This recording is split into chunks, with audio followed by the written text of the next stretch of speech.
नमस्कार, आप देख रहे हैं हमारा समाचार और मैं हूं आपके साथ दिव्या शेखावत। ग्राम पंचायत गुसाईसर पंचायत समिति डूंगरगढ़ जिला बीकानेर सरपंच सत्यनारायण सारस्वत से खास मुलाकात की हमारी टीम ने। आपको बता दें कि हमारी टीम ने ग्राम पंचायत गुसाईसर के विकास कार्यों को लेकर जानकारी ली। इसके साथ ही आपको बता दें क्या कुछ विकास हुआ है ग्राम पंचायत में, इसको लेकर हमारे संवाददाता किशन सोलंकी ने तैयार किया खास रिपोर्ट। आइए एक नजर डालते हैं। आप देख रहे हैं हमारा समाचार न्यूज चैनल। मैं आपके साथ किशन सोलंकी। हम अभी पहुंचे हैं ग्राम पंचायत गुसाईसर बड़ा। उसके जो वर्तमान सरपंच है सत्यनारायण जी, वो हमारे साथ हैं। उनसे हम बातचीत करेंगे जैसे ग्राम पंचायत के मुद्दों की और विकास की बात करें तो जैसे धरातल पे पेयजल है, शिक्षा है, रोडें हैं, इन मुद्दों पे बात करेंगे और जानकारी लेंगे कि इस कार्यकाल के अंदर इन्होंने ऐसा क्या जो ग्राम पंचायत में बदलाव लाए हैं और किन किन मुसीबतों का सामना करना पड़ा है। क्योंकि बात करें इस कार्यकाल की तो इनका जो कार्यकाल है लगभग कांग्रेस की सरकार में निकला है और राजस्थान में बात करें तो अभी भाजपा की सरकार है।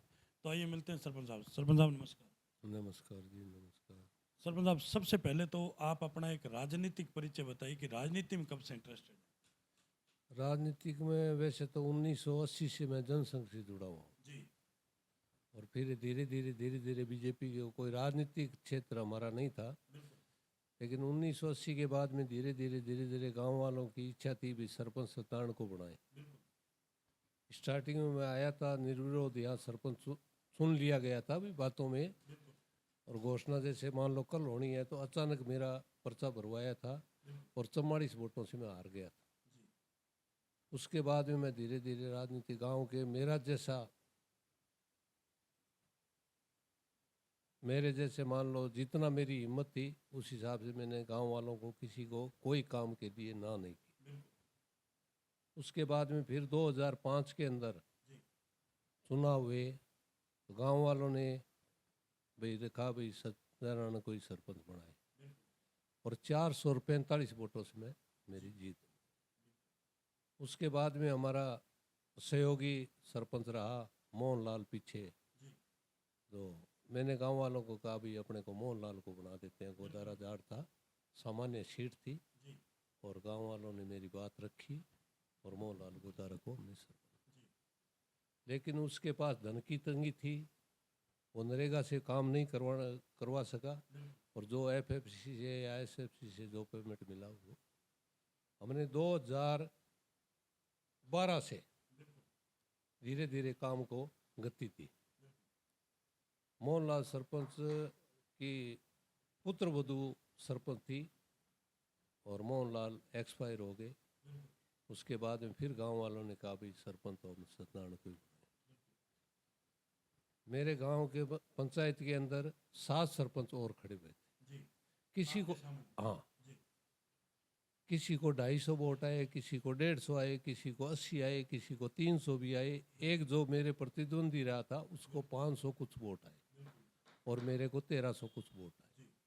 सरपंच गांव वालों ने बना और मैंने उस दिन ही ठान ली थी भी गांव अगर अपने को चाहते हैं तो उनको कुछ न कुछ काम करके दिखाए। धीरे धीरे विस्तार पड़ा। सरकार कांग्रेस की थी, कहते थे पेमेंट नहीं है, लेकिन नरेगा जिंदाबाद रही, नरेंद्र मोदी जिंदाबाद रहा, उसने पैसे दिए और हम नरेगा से पैसे लाते आए और पूरा काम करवाया। आज नरेगा से मैंने स्कूल के अंदर टीन शेड बनाया है, पूरी बिल्डिंग है हमारी कम से कम बनी हुई है तो 400 फीट लंबाई चौड़ाई में बनी हुई है। लंबाई है 400 फीट, 25-30 रूम है, उनकी मरम्मत करवा करके रंग रोगन करवा करके बढ़िया, और एक टीन शेड हुआ हमारे। फिर वहाँ एक प्याऊ मैंने अभी स्कूल के अंदर मेरा काम आज लगभग पूरा है, स्टाफ भी लगभग पूरा है। हमारे 12वीं का रिजल्ट 95% रहा है वर्तमान में, 95 नहीं 99%।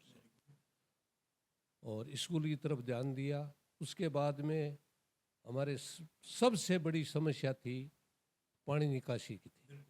2000 गंदे पानी, बरसाती पानी 2005 में हमने ठाना था। सांवरमल मंत्री थे, बीजेपी की सरकार थी, 20 लाख रुपए हमें घोषणा करके गए थे, वो देने को तैयार थे, लेकिन गांव के विरोधबाजी से वो पानी निकासी नहीं हो सकी। बाद में हमारा सहयोगी मोहनलाल सरपंच रहा, उसने एक रास्ता निकाल दिया 4 इंची पाइप डाल करके, जनरेटर लगा करके। लेकिन उसमें कम से कम 2 लाख रुपए का हर साल डीजल बढ़ जाता था और पानी निकासी वैसे के वैसे ही। फिर हमने ठान लिया भाई किसी भी सूरत में हम पानी निकासी करेंगे।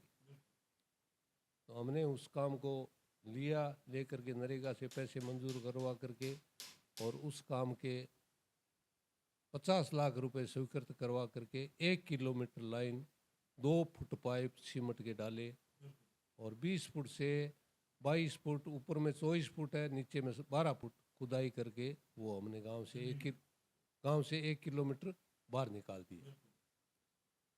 दूसरी समस्या एक और थी पानी की, 2-3 जगह नीची है। हमारे स्कूल के पास में डेलवा का रास्ता है, वहाँ पानी इकट्ठा होता था, नीची जगह है, वहाँ भी हमने जनरेटर लगा करके उसके साथ जोड़ दिया, वो समस्या भी खत्म हो गई। एक हमारे घर के सामने यह पानी था, तो वो पानी निकासी भी 1 किलोमीटर की अभी की है, उसमें अभी बरसात हुई नहीं है। बरसात होने पे वैसे टैंकर डाल करके हमने चेष्टा कर ली, 20 टैंकर डाल दिए, डाल करके मान लो ट्राई कर ली, पानी निकासी बिल्कुल हो रहा है। दूसरा हमारा था गाँव के जो रास्ते थे खेतों के, वो कच्चे उबड़ खाबड़, तो नरेगा से हम 35 किलोमीटर की स्वीकृति लेकर के और 5-5 किलोमीटर तक 7 या 8 रास्ते बनवाए गरेवा। उसके बाद में हमने ठाना गांव के ऐसा कोई घर ना बचे जिसके घर में भरी हुई गाड़ी नहीं आ जाए या खाली गाड़ी फंसे, कोई बाहर का मेहमान आए उसकी गाड़ी फंस जाए, किले थे। तो हमने ये लेकर के हर गली के अंदर मेरा प्रयास रहा जहाँ तक हर घर में गाड़ी आराम से चली जाए। फिर भी थोड़ा बहुत 2-4 गलियाँ मेरी बाकी रहेगी जो साइडों में है, वो भी मैं करने के प्रयास में हूँ।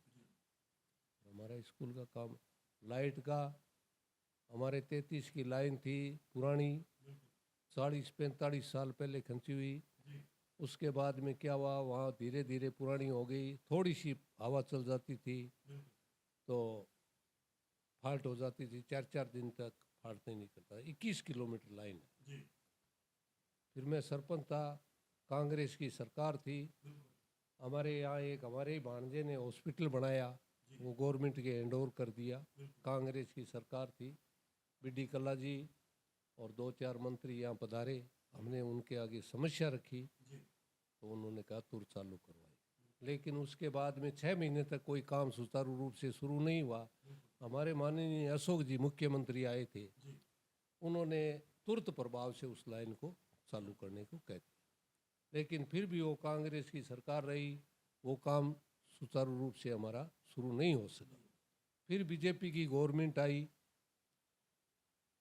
कांग्रेस की सरकार में शुरू हो गया था, लेकिन यहाँ हमारे विधायक जो आ गए थे गिरधारी जी मैया, वो ये चाहते थे भाई ये लाइन किसी भी कीमत में खींचे नहीं, तो उन्होंने 6 महीने तक उस ठंडे बस्ते में डाल करके रख दी।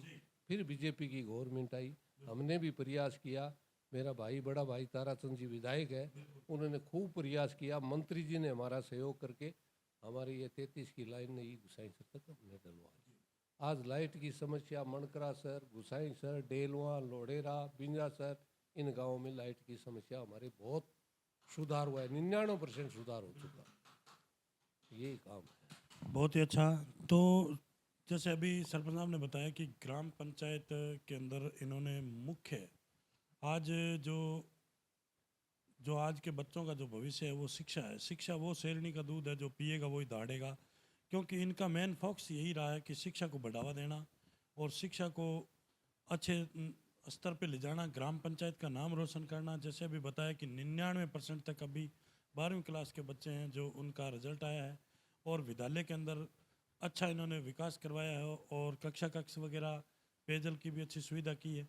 और जैसे बताया कि जैसे गंदे पानी की निकासी के लिए बरसाती पानी, क्योंकि गांव हमने भी देखा है कि साइड से ऊपर है और बीच में बहुत ही गहरा है नीचे, तो गंदे पानी की निकासी के लिए भी बहुत अच्छा काम करवाया है इन्होंने। तो जैसे सरपंच साहब बात करें अपन नरेगा की, नरेगा एक केंद्र सरकार की योजना, आपके कार्यकाल के अंदर नरेगा में लोगों को रोजगार कितना? रोजगार नरेगा का हमारे मार्च तक कोई जॉब कार्ड ऐसा नहीं है जिसके 100 दिन पूरे नहीं हो। पूरी नरेगा के हमारे कम से कम है तो 400 450 जॉब कार्ड बने हुए। भाई कोई एक आध रह गया जो लेता ही नहीं, वो बात अलग है, लेकिन 100 दिन पूरे किए। बहुत ही अच्छा। तो सरपंच साहब जैसे 4 साल में 400। मैं आपके और भी जनप्रतिनिधि साथी है, हम और भी ग्राम पंचायतों में मिले हैं और देखा हमने कि जो नरेगा का पक्के और कच्चे वर्ग का जो 60-40 का रेशा है, उसके अंदर जो पक्के वर्ग का जो माल मटेरियल का बजट है वो समय पे नहीं आने के कारण ग्राम पंचायतों में जो विकास की गति है वो बिल्कुल यूँ ठप सी नजर आ रही। तो इस पे आप क्या कहें? देखो ग्राम पंचायतों में नरेगा का अगर पेमेंट साल टू साल आ जाता तो 53 पंचायत डूंगरगढ़, मैं ज़्यादा तो नहीं कहता लेकिन 53 पंचायत डूंगरगढ़ की है, हर पंचायत में विकास होता। और पेमेंट मटेरियल का 2-2 3-3 साल से लेट आने से 5 या 7 या 10 ज़्यादा से ज़्यादा पंचायतें हैं, उन्होंने जो सक्षम थे उन्होंने तो काम करवाया है, बाकी थोड़ा बहुत किसी ने 50 लाख का, किसी ने 20 लाख, हर पंचायत में करवाया भी है, लेकिन 10-15 पंचायत ऐसी है जिन्होंने काम करवाए। फंड की वजह से विकास नहीं हो सका, फंड की कमी के कारण विकास नहीं हो सका। बहुत ही अच्छा। तो जैसे सरपंच आप बात करें अपन, एक और अभी वर्तमान में भी योजना चल रही है और उसके अंदर सरकार द्वारा अच्छा यानी कि प्रोजेक्ट चल रहा है और अच्छा बजट दिया जा रहा है ग्राम पंचायतों को, जैसे जल जीवन मिशन योजना। उसके अंदर ग्राम पंचायतों में किसी में 2 करोड़ 5 करोड़ 4 करोड़ जनसंख्या के आधार पे और आबादी क्षेत्र के हिसाब से पैसा लग रहा है। तो हम और भी आपके जो जनप्रतिनिधि साथी उनसे मिले हैं कि जो ये जल जीवन मिशन योजना है जो केंद्र सरकार की है, बहुत अच्छी योजना है, लेकिन धरातल पे विफल जा रही। तो इसमें अपनी ग्राम पंचायत की क्या है?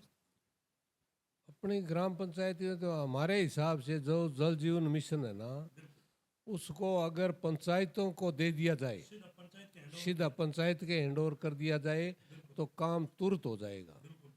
और ये जो लंबे टेंडर लेते हैं, मान लो ठेकेदार आ जाते हैं, उनकी 6 महीने तक तो वो काम शुरू नहीं होता, फिर एक जगह काम करवाते 4 जगह काम चालू कर देते हैं और वो फिर काम बीच में पड़ा रहता है।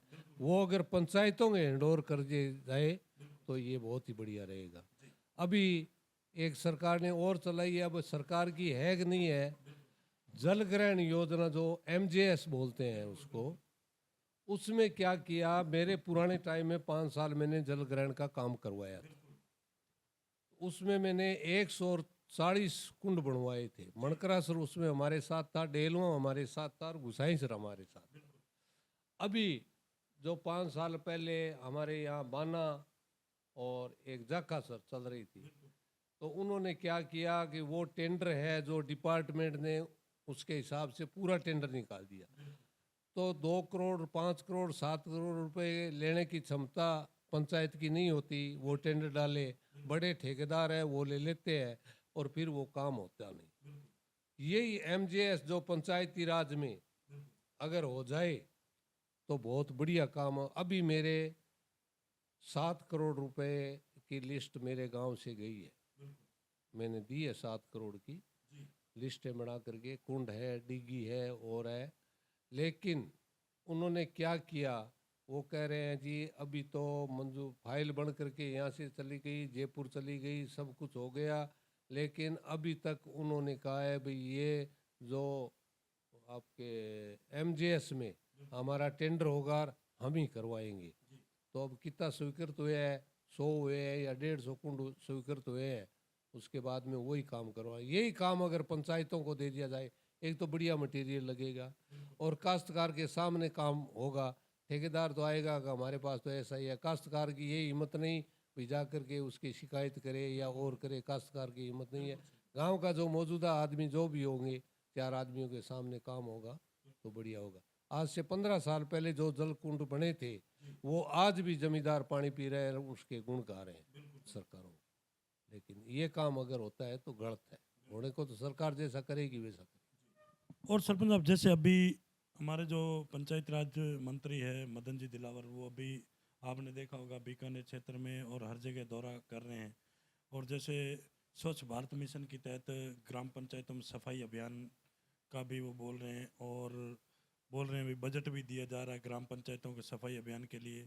लेकिन कहीं न कहीं आपके जो जनप्रतिनिधि साथी हैं उनसे भी हमें ये सुझाव मिला है कि आज इसके अंदर भी जो टेंडर प्रक्रिया डाल रखी ठेकेदारों की सफाई अभियान में, तो उसमें आपको क्या लग रहा है, ये ग्राम पंचायत के हैंडओवर होना चाहिए या ठेकेदारों के हैंडओवर? ठेकेदारों वाला काम तो होता ही नहीं जी, मैं बताऊं आपको, वो सब मिली भगत हो जाता है।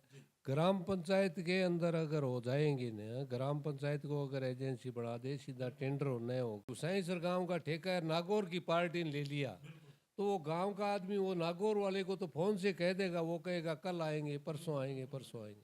गांव का काम तो गांव के हिसाब से होगा, पंचायत के हिसाब से। आप पंचायत समिति को दे दो, पंचायत समिति पंचायतों में डाल दे, कोई दिक्कत नहीं है।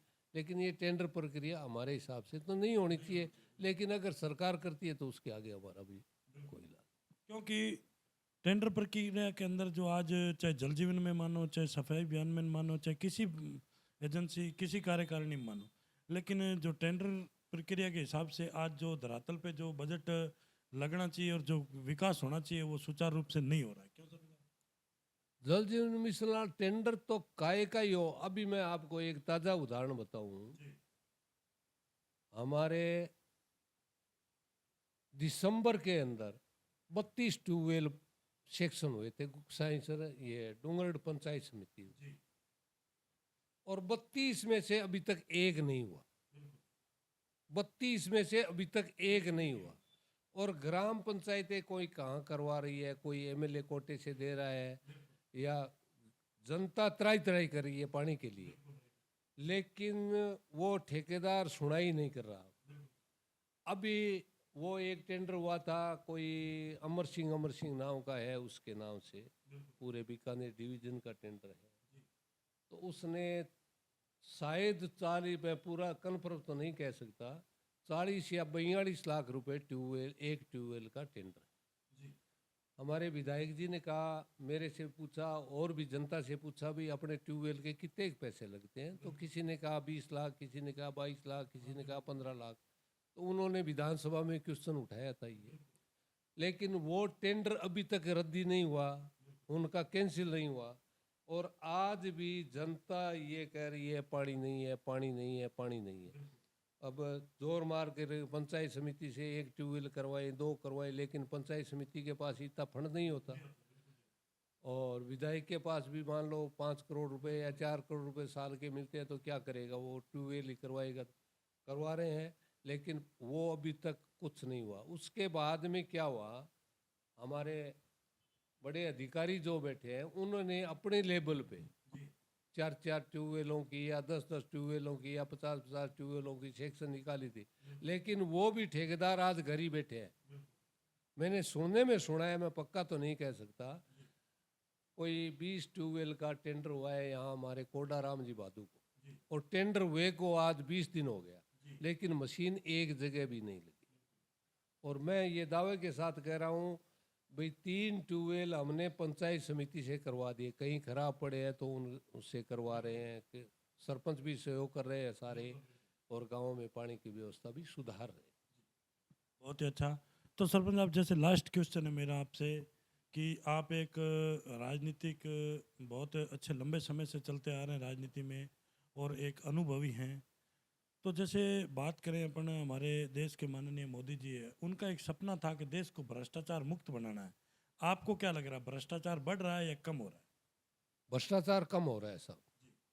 भ्रष्टाचार, जो बड़े बड़े भ्रष्टाचारी थे उनके तो मोदी जी ने नकेल कस दी, लेकिन छोटे भ्रष्टाचारी है उसकी क्या कहे। बड़े जो भ्रष्टाचारी है, अभी जो पेपर लीक के मामले में हुआ, तो डाल रहे हैं वो 2-4 रोजाना डाल रहे हैं। और भी जैसे मान लो ये खनन है, भूमाफिया है, तो इनको डाल रहे हैं। जो बड़ा सीध में आ रहे हैं उनको तो डाल रहे हैं, लेकिन छोटे जो तबके के लोग हैं, ये चलता रहेगा, चलता ही रहेगा। ये मोदी जी नहीं, हाँ, मोदी जी खत्म नहीं कर सकते। बहुत ही अच्छा। तो ये थी हमारी खास मुलाकात जो गुसाईसर बड़ा के सरपंच है सत्यनारायण जी, उनसे। हमारा समाचार न्यूज़ चैनल के अंदर जो इन्होंने हमें समय दिया, इसके लिए बहुत बहुत धन्यवाद साहब, आपके चैनल को बहुत बहुत